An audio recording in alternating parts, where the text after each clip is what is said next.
बहू की इज्जत। अनमोल संध्या से बहुत प्यार करता है और उससे शादी करना चाहता है, लेकिन संध्या गरीब परिवार से है। इसलिए मंजू नहीं चाहती कि उसका अनमोल संध्या से शादी करे। वो अनमोल से कहती है, कान खोल कर सुन ले, ये लड़की मेरे घर की बहू नहीं बन सकती। तेरी शादी उससे नहीं होगी जिसे तू चाहता है, बल्कि उससे होगी जिसे मैं चाहती हूँ, समझ गया? पर मम्मा, मैं उसके बिना नहीं रह सकता हूँ। ठीक है, अगर तू यही चाहती है तो मैं ये घर छोड़कर चला जाता हूँ, बस। मंजू और अनमोल में हमेशा संध्या को लेकर बहसबाजी होती रहती है। अनमोल इन सब से थक जाता है और एक रोज संध्या से कहता है, चलो ना संध्या, हम शादी कर लेते हैं। ये रोज रोज की चिक चिक से थक गया हूं मैं। मुझे पता है, लेकिन इस तरह से शादी करना क्या सही होगा? सही और गलत मुझे नहीं पता। ये बताओ, तुम मुझसे प्यार करती हो या नहीं? या बोल दो तो मैं हमेशा के लिए चला जाऊंगा। अरे नहीं नहीं, ऐसा मत बोलो, मैं तुमसे बहुत प्यार करती हूँ। ठीक है, अब हम शादी कर लेंगे बस। अनमोल और संध्या शादी कर लेते हैं और जैसे ही ये बात मंजू को पता चलती है तो वो अपने पति से कहती है, इस लड़के ने मेरी नाक कटवाने में कोई कसर नहीं छोड़ी। कहाँ मैंने सोचा था बड़े घर की बहू लाऊंगी, इतना दहेज मिलेगा, और कहाँ ये गरीब आ गई। ये लड़की हमारे स्टेटस को सूट ही नहीं करती।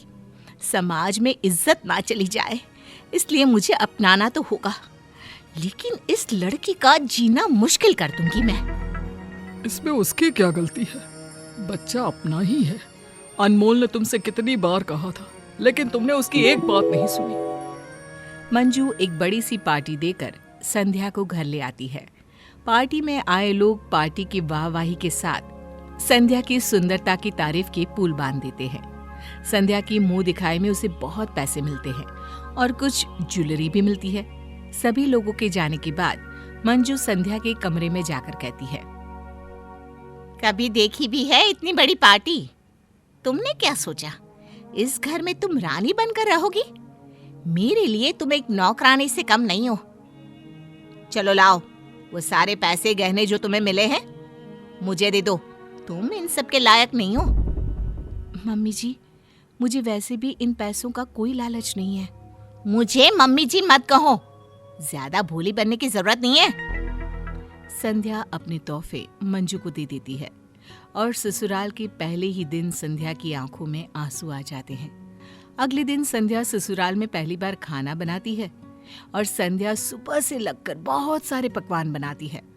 लेकिन डाइनिंग टेबल पर जब सब खाने के लिए बैठते हैं और जैसे ही संध्या मंजू की प्लेट में खाना डालती है, मंजू प्लेट उठाकर फेंक देती है और कहती है, तेरे हाथ का बना खाना मैं कभी ना खाऊं। मंजू उसके मुंह पर पैसे मारती है। लो तुम्हारा नेक, आज तक इतने पैसे एक साथ तुमने देखे भी नहीं होंगे। ऐसा खाना तुम्हारे मायके में ही खाया जाता होगा। गरीबों की तरह बना दिया है खाना। अरे हाँ, मैं तो भूल ही गई, जहाँ से आई हो वहीं जैसा ही तो बनाओगी ना। सुनीता, मेरा खाना बनाकर मेरे कमरे में ले आना। मंजू अपने कमरे में चली जाती है। संध्या फूट फूट कर रोने लगती है। तब प्रदीप उससे कहता है, बेटा रो मत, तूने बहुत अच्छा खाना बनाया है।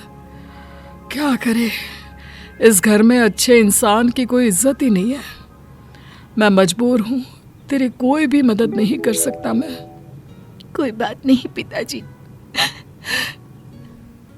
संध्या अनमोल को भी जो भी उसके साथ होता है उसके बारे में कुछ नहीं बताती और अनमोल को लगता है कि उसकी माँ ने संध्या को अपना लिया है। दिन बीतने लगते हैं। संध्या के सामने हर रोज एक चुनौती खड़ी रहती है। मंजू उसे ताना मारने का एक मौका भी नहीं छोड़ती। हद तो तब हो जाती है जब संध्या के माँ बाप संध्या के ससुराल अपनी बेटी को देखने के लिए आते हैं। अपनी हैसियत से ज्यादा ही वो अपनी बेटी के लिए लेकर आते हैं और मंजू के सामने रख देते हैं। समधन जी, ये कुछ मिठाइयाँ हैं। ठीक है, रख दीजिए। ऐसी मिठाइयाँ तो हमारे घर के नौकर भी नहीं खाते। मंजू उन लोगों से बात करना तो दूर, 2 मिनट उनके साथ बैठती भी नहीं है। संध्या के माता पिता की आंखों में पानी भर आता है और वे उसी वक्त अपनी बेटी से मिलकर वहां से चले जाते हैं। संध्या अपने कमरे में जाकर खुद को बहुत कोसती है। मुझ जैसी औलाद भगवान किसी को ना दे। मेरे कारण आज मेरे माँ बाप को कितना सहना पड़ा। ना मैं अनमोल से प्यार करती, ना उन्हें ये दिन देखने को मिलता। थोड़ी देर बाद मंजू के घर की बेल बजती है और कुछ लोग बिना कुछ कहे घर के अंदर चले आते हैं। कौन हो तुम लोग और इस तरह मेरे घर में आने की जरूरत कैसे हुई? आपके घर पर आईटी की रेड हुई है। अपना फोन सब जमा कर दीजिए, किसी से कोई कांटेक्ट नहीं होनी चाहिए। ये सुनकर मंजू के पैरों तले जमीन खिसक जाती है। मंजू चाहकर भी कुछ नहीं कर पाती। उसकी सारी प्रॉपर्टी और बैंक अकाउंट वे लोग सीज कर देते हैं। वे लोग उसके घर को पुथल कर रख देते हैं और थोड़ी ही देर में उसका घर किसी कबाड़ खाना से कम नहीं लगता। पूरे दिन तहकीकात करने के बाद आईटी वाले रात को जाते हैं। ये क्या हो गया? मैंने तो टाइम पर ही टैक्स भरा था, फिर ये सब कैसे हो गया? कुछ समझ में नहीं आ रहा। अनमोल भी नहीं है यहाँ, मैं अकेला क्या करूं? पूरी सोसाइटी में हमारी नाक कट जाएगी। उतने में संध्या वहां आकर कहती है, पिताजी आप टेंशन मत लीजिए, मैं सब संभाल लूंगी। I am CA. Sandhya business के पेपर चेक करती है और हिसाब किताब करने लगती है। उसे पता चलता है कि मंजू का सबसे खास आदमी ही उनके साथ धोखा कर रहा है। उसने टैक्स भरा ही नहीं और उनके बिजनेस पे भी बहुत सारे घपले कर रहा है।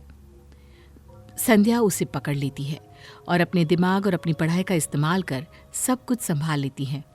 सारे टैक्स क्लियर कर देती है और अपने ससुराल वालों को बचा लेती है। बहू मुझे माफ कर दे, मैंने तुम्हें हमेशा नीचा दिखाने का एक मौका नहीं छोड़ा, लेकिन आज तुमने हमें बचाकर ये साबित कर दिया कि ये अमीर गरीब कुछ नहीं होता। ईमानदारी से बढ़कर कुछ भी नहीं है। मैं खुश नसीब हूं कि तेरे जैसी बहू मिली। मंजू की आंखों में पछतावे के आंसू भर जाते हैं और संध्या कहती है, मम्मी जी आपने मुझे मन से स्वीकार किया, यही बहुत है मेरे लिए। मंजू ये अमीर गरीब के बीच के अंतर को भूल जाती है और संध्या को पूरी तरह एक बेटी की तरह स्वीकार कर लेती है।